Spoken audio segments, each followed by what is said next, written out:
To end off the night there on Collision, though, we did have your first Hangman Adam Page match with Hangman Adam Page with Jet Speed, Kevin Knight, and Speedball Mike Bailey. Dude, Mike Bailey's back. Taking on Roosh, Dralistico, and Beast Mortos. Beast Mortos. I kind of described this to you when you got here, that this is like, it's a trios match. Yeah. It's a good heel versus face trios match. This cowboy kicks some ass. The cowboy kicks some ass. He got a good... people were saying it was a hometown pop. Is he from Virginia? He either worked in that district because he was a school teacher. So he either worked in that district or he's from Virginia. I don't remember. Okay. Time out. He was a school teacher? Yeah.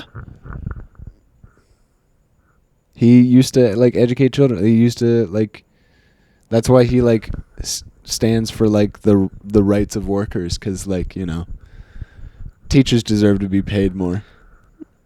And so do we.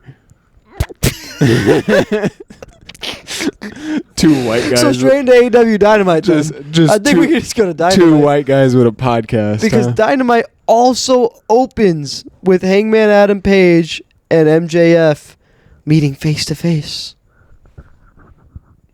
Yep. MJF and Hangman Adam Page open up AEW Dynamite. The way I'm going to describe this is brain rot for the kids. Hangman Adam Page rage baited MJF. Yeah? Just rage baited him. And it's like, well, yeah, it's MJF. He gets rage baited. He's like a guy. He seems like a guy who gets rage baited pretty easily. It is pretty easy to do the Charlie Brown football thing with him.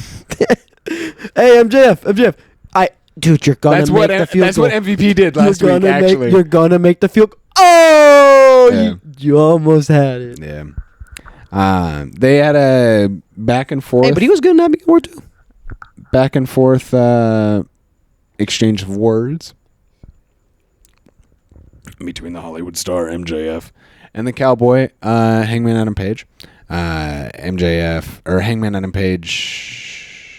Who said what now? MJF did say that I would ruin you, is what he said. Something along those lines. Ruin you, destroy you. Bring you to your wits' end, that kind of thing. He said all that. He said all that just to get rage baited into using his contract. And then Hangman Adam Page tricked him into cashing in his contract. Tricked him is a crazy way to just say he called him a pussy.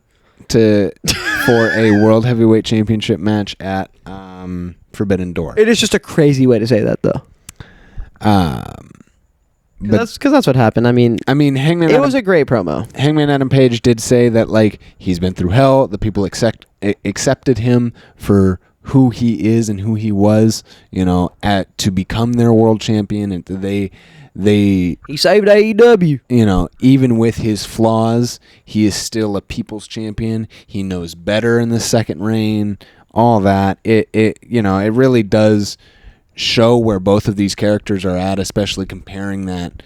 MJF is just fiending for any semblance of he wants his big beautiful belt. He is nothing without his triple B. I think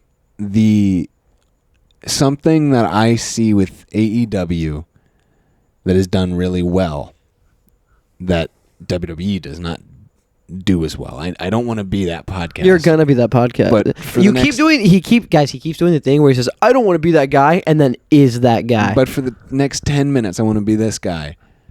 10 minutes?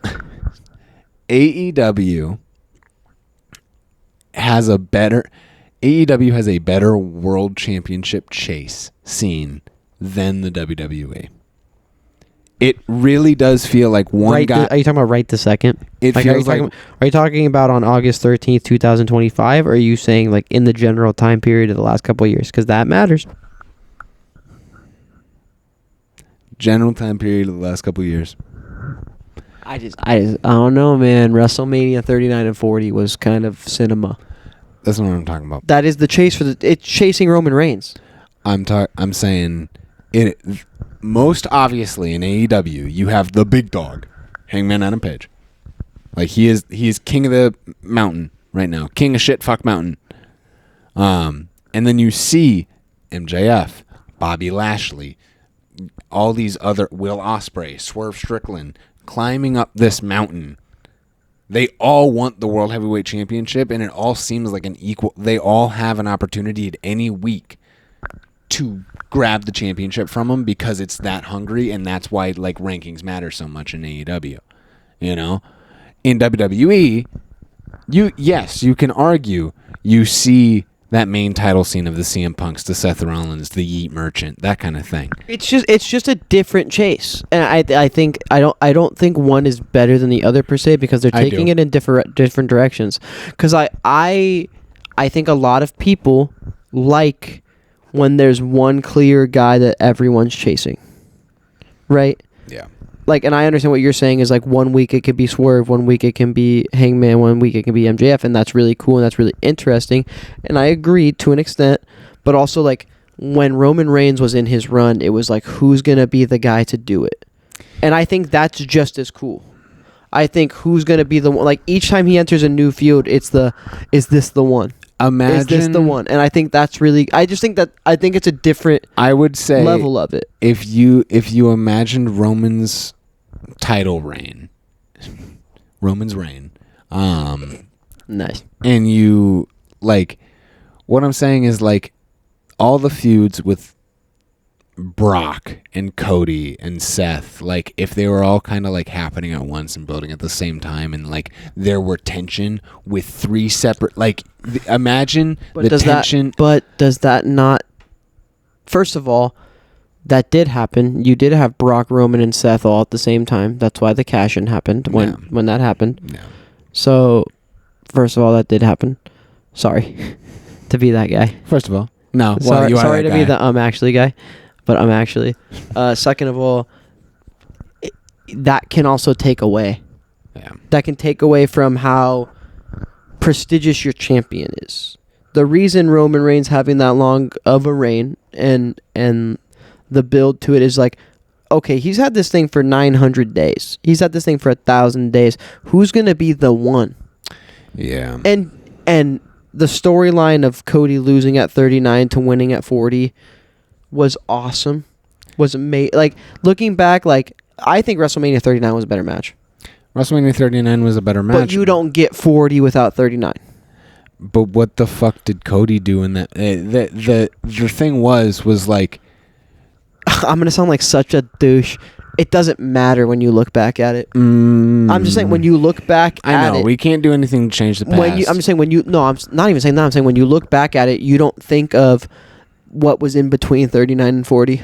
You don't. You really don't. When people talk about that feud, they talk about the big match of 39 SummerSlam. That's crazy. We were talking about we got here from AEW. Yeah. Ultimately, I do want to hear your final thoughts on your first AEW Collision.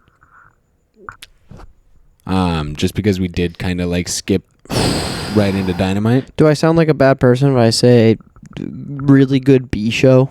Like it's clearly the B show. It is. And it's good for a B show. It's way better than SmackDown. SmackDown is awful. The bar is on the floor on SmackDown. Well, yeah, but that's what I'm saying. Like, so, like, for my expectations of B show, it's good. I like how many big faces are on the B show. Yeah. It doesn't feel like a B show, but it does. Yeah. You get more wrestling on this show. It follows that same parameters of the A to B show. You get more wrestling on the B show, but yeah, you get storyline advancement as well. I think Collision is definitely where like the sickos are